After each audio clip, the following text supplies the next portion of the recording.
నేను సరే bad luck, ఇక టైం బాగలేదు, గవర్నమెంట్ వచ్చేటానికి నేను బయట ఉన్నా, కానీ నేను లోపల ఉంటే ఆడుతుంటే ఆట వీళ్ళతోటి,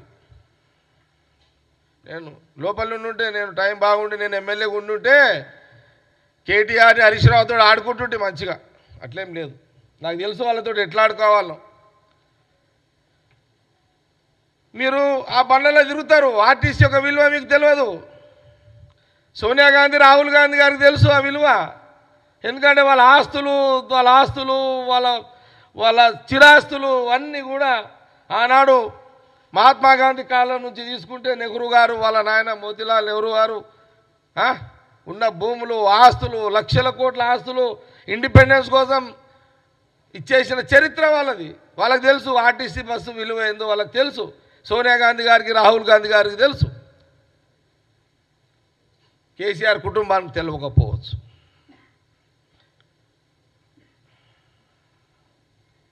పిల్లలకు తెలియకపోవచ్చు, ఎందుకంటే పిల్లలు పవర్ రాగానే రోడ్డు మీదకి వచ్చారు కాబట్టి తెలియకపోవచ్చు. అలా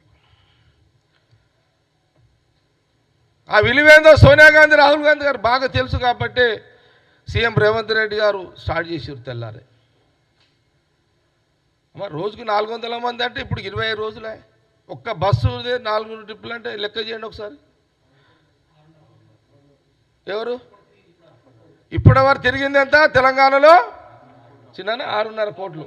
6.5 కోట్ల మంది మెడిసాయి. 6.5 కోట్ల మంది ఈరోజు మహిళలు తెలంగాణలో తిరిగిరు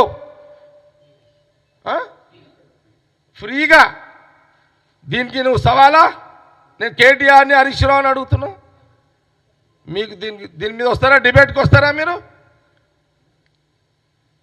ఎప్పుడు అమరవీరుల జ్ఞాపకార్థంగా మీరు వాళ్ళకి ఇచ్చేది ఏం లేదు. అమరవీరుల కుటుంబాలకు కానీ ఆడికి పోతారు, దండం పెడతారు, మీ పని మీరు చేసుకుంటారు. దండాలే స్తూపాలకు. ఆ స్తూపం కాడికి రా అసెంబ్లీ ముందు ఎప్పుడన్నా. మా యూత్ కాంగ్రెస్ ఎన్ఐసి వాళ్ళు వస్తారు, వాళ్ళు చూసుకుంటారు మీ సంగతి అంతా. అరే ఏం ఇదంతా ఏం 10 రోజులకు